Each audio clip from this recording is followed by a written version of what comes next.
भाभी प्लीज मान भी जाओ, मुझे माफ कर दो। नहीं नहीं कार्तिक, जो तुमने मेरे साथ किया मैं तुम्हें माफ नहीं कर सकती। भाभी मैं अपनी गलती पर बहुत ज्यादा शर्मिंदा हूँ। उस दिन मैं नशे की हालत में था और मैं आपको बहुत ज्यादा पसंद करता हूँ। इसी वजह से उस दिन मैंने आपके साथ। कार्तिक आज दिल से माफी मांग रहा था। उसने जो हरकत की थी उसके बाद उसे उम्मीद नहीं थी कि उसकी भाभी उसे माफ कर देगी, लेकिन वो जानता था कि आगे जो कुछ भी होना है उसकी भाभी पर ही निर्भर करता है। कार्तिक ऋतिक का छोटा भाई था। ऋतिक की शादी सुनीता से कुछ साल पहले हुई थी। सुनीता उम्र में कार्तिक के बराबर ही थी, इसलिए दोनों में बहुत अच्छी दोस्ती बनती थी। दोनों देवर भाभी कम और दोस्त ज्यादा लगते थे, लेकिन कार्तिक ने इसी दोस्ती का फायदा उठाते हुए एक ऐसी हरकत कर दी जो रोशनी को बर्दाश्त न हुई। उसने दोस्ती की सीमाएं लांघ दी और वह कर दिया जो उसे नहीं करना चाहिए था।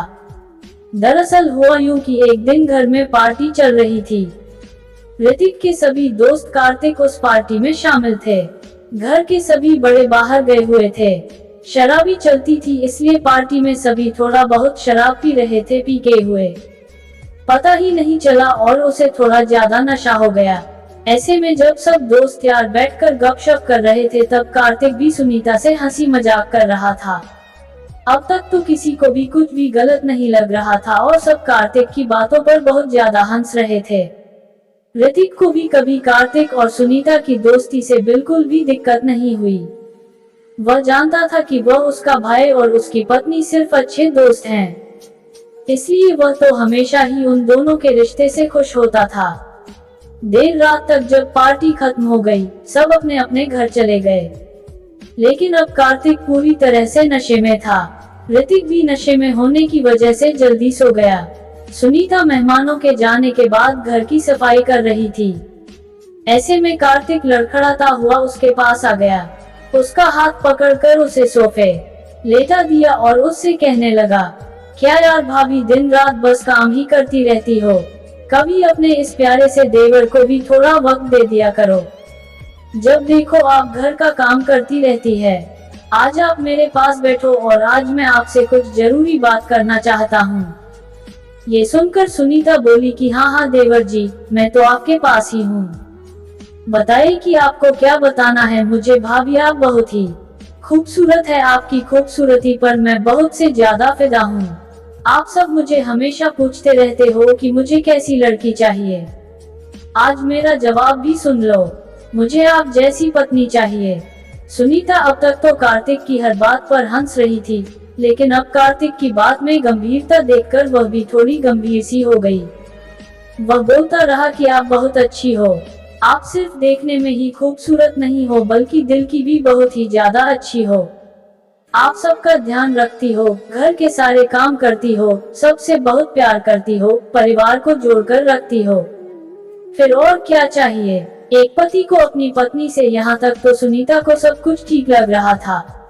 आगे जो कार्तिक ने कहा वो उसके लिए किसी झटके से कम नहीं था। कार्तिक बोलने लगा कि बहुत खुशनसीब है मेरे भैया कि उन्हें आप जैसी पत्नी मिली। आप जैसी पत्नी की कल्पना तो मैं भी करता हूँ। कभी कभी तो ये लगता है कि आप मेरी भाभी नहीं मेरी पत्नी होनी चाहिए थी। अगर ऐसा होता तो यकीन मानो मैं आपको दुनिया के सारे सुख देता। अब सुनीता बहुत असहज हो गई थी। माना कि दोनों देवर भाभी से ज्यादा दोस्त थे, लेकिन हर रिश्ते की मर्यादा होती है और कार्तिक के शब्दों ने उस मर्यादा को पार कर दिया था जो रोशनी को बिल्कुल भी अच्छा नहीं लगा। सुनीता उठकर जाने लगी। ऐसे में कार्तिक ने उसे रोका और कहा, अरे भाभी कहाँ जा रही हो, आपने ये तो सुना ही नहीं कि आप मुझे कितनी खूबसूरत लगती हो। बस अब सुनीता के सब्र का बांध टूट चुका था। उसने चिल्लाते हुए कहा, कार्तिक अपनी सीमा में रहो, हो सकता है तुम अपनी तमीज भूल चुके हो, लेकिन मुझे तुम्हें याद दिलाने में 2 मिनट भी नहीं लगेंगे। आइंदा मुझसे ऐसी बेहुदा बातें मत करना। और इतना बोलकर सुनीता गुस्से में अपने कमरे में चली गई। कार्तिक तो नशे में था। वह जो भी कह रहा था उसमें उसका कोई गलत इरादा नहीं था, लेकिन वह बहुत भावुक हो गया था क्योंकि अक्सर पीने के बाद लोग अपना इमोशनल कंट्रोल नहीं कर पाते, बिना सोचे समझे ही कुछ भी बोल देते हैं। बस वैसा ही उसके साथ भी हुआ था, लेकिन सुनीता की डांट सुनने के बाद कार्तिक का नशा एक झटके में उतर गया और उसे एहसास हुआ कि उसने कितनी बड़ी गलती कर दी। अब कार्तिक का नशा टेंशन में बदल गया और उसे लगा कि ना जाने उसने ऐसा क्या कर दिया। अब तो वह सुनीता के कमरे में जाकर उसे मना भी नहीं सकता था, वरना वह और नाराज हो जाती। अब उसे सुबह तक का ही इंतजार करना था और रात दोनों देवर भाभी के लिए बहुत भारी थी। इतना पीने के बाद भी कार्तिक को एक पल के लिए भी नींद नहीं आ रही थी और इधर सुनीता का मन भी बहुत बेचैन था। उसे ऐसा लग रहा था मानो उसने कार्तिक से दोस्ती जैसा व्यवहार कर कोई गलती करती हो। उसका भी अंतर्मन तो बात पर यकीन नहीं कर रहा था कि कार्तिक ने कभी उसके लिए कुछ गलत सोचा हो, लेकिन उसकी बातें बार बार सुनीता के दिमाग में घूम रही थी, इसलिए उसे बहुत ज्यादा गुस्सा आ रहा था। उसने कभी भी नहीं सोचा था कि कार्तिक उसके लिए ऐसा कुछ कहेगा। कार्तिक को सुनीता ने हमेशा भाई की तरह, एक दोस्त की तरह देखा था, इसलिए उसकी ऐसी हरकत पर रोने का मन कड़वा हो गया। जब सुबह हो गई, सुबह जब नींद खुली तो सुनीता का सर पूरा भारी भारी हो रहा था, लेकिन किचन में तो जाना था। बाहर उसने देखा कि कार्तिक तो हाल के सोफे पर ही लेटा हुआ था और रोशनी को देखते ही उठकर बैठ गया। इसका मतलब कार्तिक सारी रात सोया नहीं था और यहीं पर बैठा रहा। उन्होंने सोचा कि एक पल के लिए तो उसे थोड़ी दया आने लगी, पर उसे फिर से रात की बात याद आ गई। कार्तिक उठकर रसोई में गया और जाते ही सुनीता से माफी मांगने लगा। उसने कहा, भाभी मैं आपके सर की कसम खाकर कहता हूँ कि मेरा कोई गलत मतलब नहीं था। मैं आपको ज्यादा सफाई नहीं दूंगा, बस मैं इतना ही कहूँगा कि मेरा यकीन मानो, मैंने आपकी हमेशा बहुत इज्जत की है और मैं आज भी करता हूँ। हाँ, मेरे बोलने का तरीका गलत था, हो सकता है मेरे कुछ शब्द भी गलत हो, वह मेरी गलती है, लेकिन मेरी भावना सही थी।